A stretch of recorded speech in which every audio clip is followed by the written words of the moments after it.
Hey team, my name is Dr. George Hanchon. I am super excited to get started with our course. I'm glad you're here.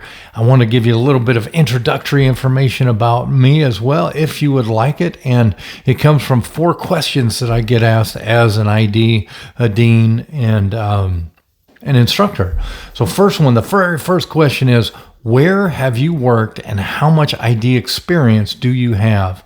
I have had a really fun career so far. And I hope to continue to have a fun career. But I started out my career actually at Lockheed Martin, where I was able to work with Lockheed Martin Aeronautics, Lockheed Martin Skunk Works, which is a subsection of aeronautics, and a little bit of time working with some special projects in the corporate arena with Lockheed, not as a part of a corporate employee. I also worked for some large companies such as Cepheid, People Spaces, smaller places such as Riverside County Office of Education.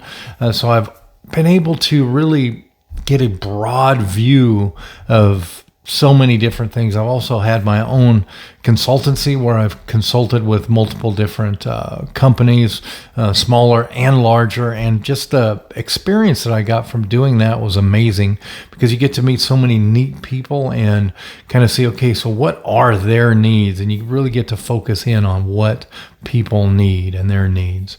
So from there, and I've also worked in higher education where I've worked obviously here at Purdue University. But I'm also the director of digital learning solutions at Los Angeles Pacific University, and I've taught at multiple other universities as well. But this is my favorite program, so this is where I kind of spend my teaching time because I do enjoy the teaching part and really getting to connect with everyone, all of you amazing emerging experts in the field. And the second question: what is your educational background? Well, my educational background is just varied. I did not take a straight line. Like many IDs, there is not a straight line. I actually started out from I got an associate's degree in applied electronics through the Community College of the Air Force. That was the very first thing, the first degree I had. Then I went to the University of Phoenix, and I was going to get a degree in basically coding, if you will. But when I dove into it, I learned that I did not want to get a degree. I did not want to work in the world of technology where I would be writing code for a living because I would get lost in it. What I mean by that is I would get home from work, code, and then next thing I knew, it was time to take a shower and go back to work the following day. So I didn't think that would be conducive to a decent life whatsoever. So I kind of backed away from that. Then I actually got a mentor at Lockheed Martin. He was my manager, and he kind of said, hey, let's go back to school. And what do you think about Penn State University here with their adult education? So I went in, worked with some amazing instructors and professors at Penn State. And then I said, hey, this is very cool. I really want to see what makes people tick.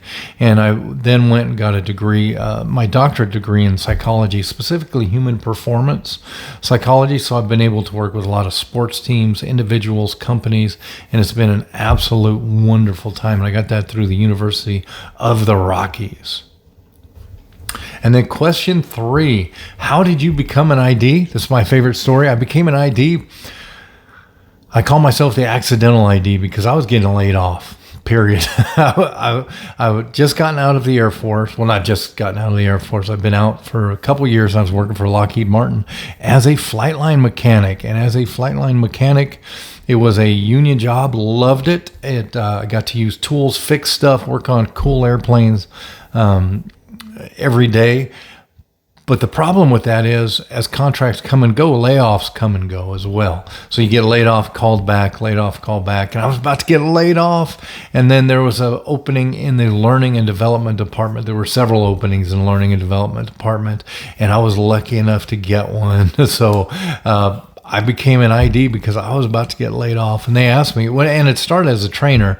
And my mentor was wasn't my mentor then, but he was a hiring manager.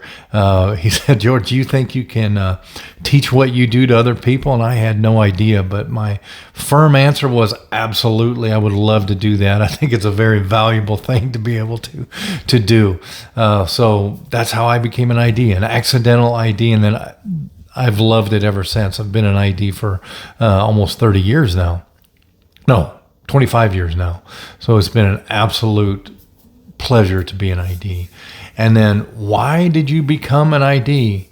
Well, this is interesting because I started as a trainer and working in learning and development, training and development. We would build our own curriculum. So you were a trainer, you were a designer, you were all things packaged into one.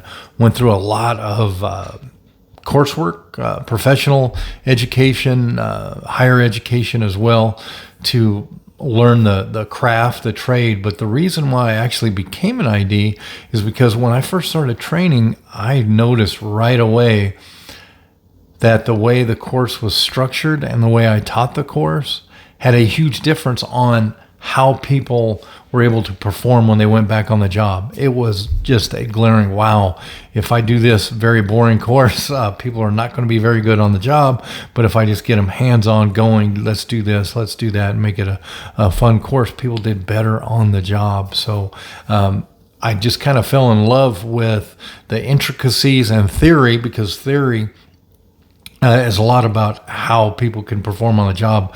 Is we take the theory and apply it within the classroom in a meaningful way. So I just kind of fell in love with that, and the rest is history, because I enjoy people. I enjoy helping people get better at whatever they do. So that's me, and that's why I am an ID. So I hope this was fun, not too boring. If it was boring, then my apologies for that. But let's have a fantastic term.